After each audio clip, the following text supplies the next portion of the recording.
I welcome you साहेब. आपलं Maharashtra society welfare association ज्या 30,000 गृहनिर्माण संस्थाचं एक संस्था आहे, आपण इथे आलोत. आम्ही आपल्याला स्वागत करतो. साहेब, आमचा मुद्दा असा आहे की जवळपास 70,000 कोऑपरेटिव्ह सोसायटी महाराष्ट्रामध्ये ज्यांना कन्व्हेन्स मिळत नाही. आपल्याला कदाचित माहिती असेल, किरीट सोमय्यांनी एक प्रायव्हेट बिल काढून, जेव्हा BJPचा गव्हर्नमेंट होता, BJP सेनाचा 1995, तेव्हा एक प्रायव्हेट बिल काढला होता किरीट सोमय्यांनी. त्याच्या आधारावर मी एक किताब पुस्तक लिहून जेव्हा नवीन गव्हर्नमेंटला दिलं, तर त्यांनी एक डीम कन्व्हेन्सचा 2005ला कायदा केला. त्याच्यानंतर 2008ला कायदा झाल्यावर 2010ला नियमावली केली. त्या कमिटीमध्ये पण मला घेतला होता. काही एवढा मुद्दे आहेत अजून. डीम कन्व्हेन्स आता सुद्धा फक्त 1 ते 1,500 सोसायटी झाले. जवळपास 70,000 कोऑपरेटिव्ह सोसायटीमध्ये फक्त 1 ते 1,500. त्याच्यामध्ये भरपूर इश्यू आहे. आम्ही गेल्या 4 वर्षामध्ये अभ्यास केल्यावर काही मुद्दे आपल्याकडे आहेत. तर आपल्याकडून हे अपेक्षित आहे, ह्याच्यावर आपण कसं तोडगा काढणार आणि आपल्याला कसं तुम्ही आमच्या गृहनिर्माण संस्थांमध्ये जे लाखो लोक राहतात महाराष्ट्रामध्ये, त्यांना कसं आपल्याला एक त्यांना कन्व्हिन्स मिळण्यासाठी आपण मदत करता येईल, आपला करता येईल, असं थोडक्यात आपल्याकडून. तर मी महाराष्ट्र सोसायटीज वेलफेअर असोसिएशनच्या सर्व श्री रमेश प्रभूजी आणि त्यांचे सर्व सहकाऱ्यांचा आभार व्यक्त करतो आहे की मला इथे या संदर्भात त्यांनी येण्यासाठीची संधी दिली. महाराष्ट्राच्या सध्याच्या सरकारचे माननीय मुख्यमंत्री श्री देवेंद्रजी फडणवीस यांच्या स्वतःचा विल हे डीम्ड कन्व्हेन्सच्या बाजूने आहे. बरोबर. कुठलंही काम हा विल शिवाय होत नाही. यासाठी काँग्रेसच्याही राज्यामध्ये डीम्ड कन्व्हेन्सच्या विषयामध्ये भरपूर कॉन्फरन्सेस झाल्या, भरपूर त्याच्या संदर्भामध्ये चर्चा झाल्या. पण आउट ऑफ 70,000 1,500 सोसायटींना डीम्ड कन्व्हेन्स मिळाला, म्हणजे जे काही प्रयत्न झाले ते कमी पडले असं मला वाटते. म्हणजे त्यांनी प्रयत्न केले नाही असं मी म्हणत नाही, पण ते प्रयत्न सफळ झाले नाही.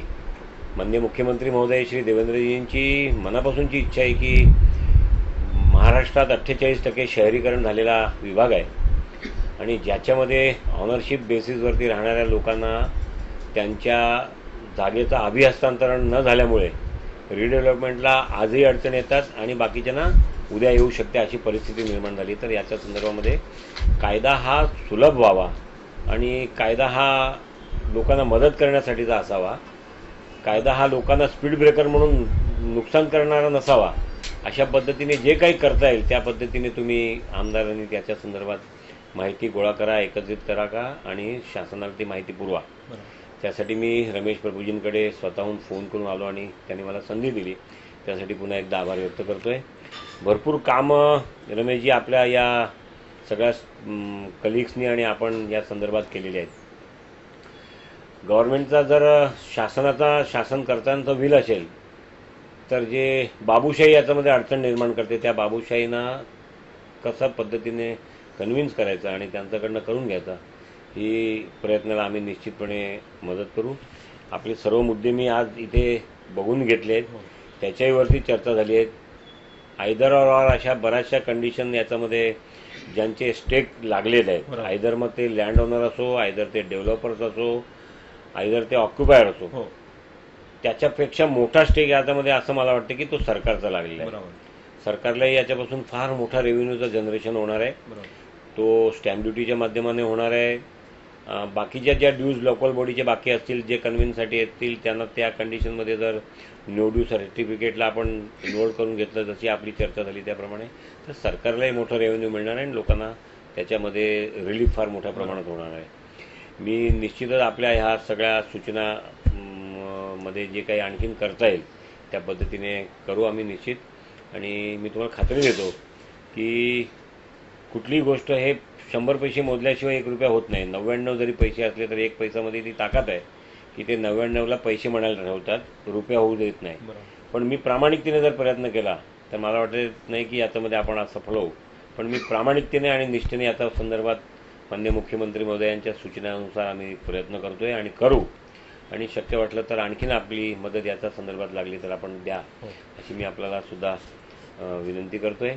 मी पुन्हा एकदा आपल्या सर्वांचा मनापासून आभार व्यक्त करतोय की फार चांगलं एक्सरसाइज आपण या संदर्भामध्ये केली आहे आणि आता निश्चित नवीन कायद्यांच्या फेरबदलीमध्ये किंवा जुन्या कायद्यांच्या चेंजेसमध्ये किंवा नवीन कायदा करण्यामध्ये डीम्ड कन्व्हेन्सच्या संदर्भात उपयोगी होईल. आणि अतिशय चांगलं असं आहे की आपण त्या डीम्ड कन्व्हेन्सचं जे नाव आहे त्या डीम्ड कन्व्हेन्सच्या नावालाही सुद्धा स्टॅच्युटरी कन्व्हेन्समध्ये बदल करायचं सुचवलं आहे. तेही विषय आम्ही सरकारकडे निश्चित मांडू. सर 2-3 एक विषय आहे. एक तर बघा आपल्या कायद्यामध्ये स्पष्ट आहे ऑक्युपेशन सर्टिफिकेट इफ एनी, म्हणजे ओसीचं गरज नाही असं कायद्यामध्ये स्पष्ट आहे. तरी देखील हे जे जिल्हा उपनिबंधक आहेत किंवा कलेक्टर ऑफ स्टॅम्प्स आहेत किंवा आपला ज्या सिटी सर्वे ऑफिसर आहेत हे लोक ओसी नाही म्हणून आपल्या स्तरावर त्या डीम्ड कन्व्हेन्स थांबवतात. चर्चेमध्ये मी सांगितलं की कन्व्हेन्स आहे ते आपण लँडचं देतोय, बरोबर आहे, स्ट्रक्चरचा कन्व्हेन्स नाही आहे. नक्की. आणि हे मी शासनाला आणि माननीय मुख्यमंत्री महोदयांना आणि संबंधित सगळ्या मंत्र्यांना कन्व्हिन्स करायचा प्रयत्न करेन की कन्व्हेन्स आपण लँडचा देतोय. बिल्डिंग जी उभी आहे ते महानगरपालिकेच्या संबंधित विकास नियंत्रण नियमावलीप्रमाणे उभी असते.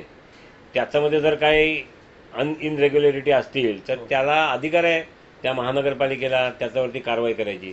त्यासाठी जमिनीचं अभिहस्तांतरण आपण रोखू शकत नाही.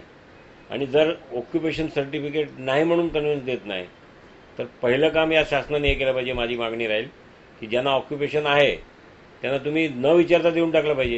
It is deemed to be convince if you have got the occupation certificate. जर ऑक्युपेशन नाहीये म्हणून देत नाही यार तर असेल तर डीम करून टाका, देऊनच टाका त्यांना.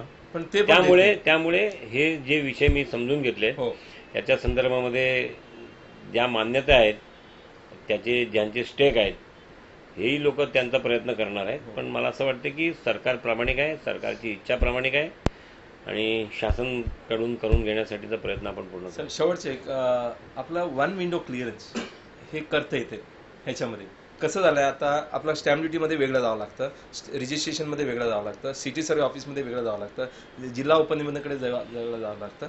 माझं असं म्हणणं आहे जिल्हा उपनिबंधकाला आपला एक नोडल एजन्सी म्हणून आपण जेव्हा नेमलेला आहे तिथे सिटी सर्वे ऑफिसरला बोलून घ्यायचं, तिकडे आपला कलेक्टर ऑफ स्टॅम्प्सवाल्यांना बोलून घ्यायचं. एक ठराविक दिवस, आठवड्याला एक दिवस एवढा सोसायटीचा आम्ही हस्तांतरचा विषय करणार आहोत. म्हणजे वन विंडो क्लिअरन्स मध्ये सर्व होऊन जातो. आज काय होतंय की जिल्हा उपनिबंधक डीडीआर देतो, ऑर्डर देतो. तुमची सूचना अतिशय चांगली आणि रास्त आहे. त्याच्यावरही सुद्धा शासनाला विचार करायला देऊ. कारण जेव्हा हे करायचं ठरेल याला संबंधित 4 विभाग लागतात. पहिला विभाग आहे तो कोऑपरेटिव्ह डिपार्टमेंट आहे, रेव्हेन्यू डिपार्टमेंट आहे, नंतर हाऊसिंग डिपार्टमेंट आहे आणि युडी सुद्धा युडीमध्ये आहेत. कारण ULCशी संबंधित नागरिक कमान जमीन धारणाचा कायदा सुद्धा याला लागतोय.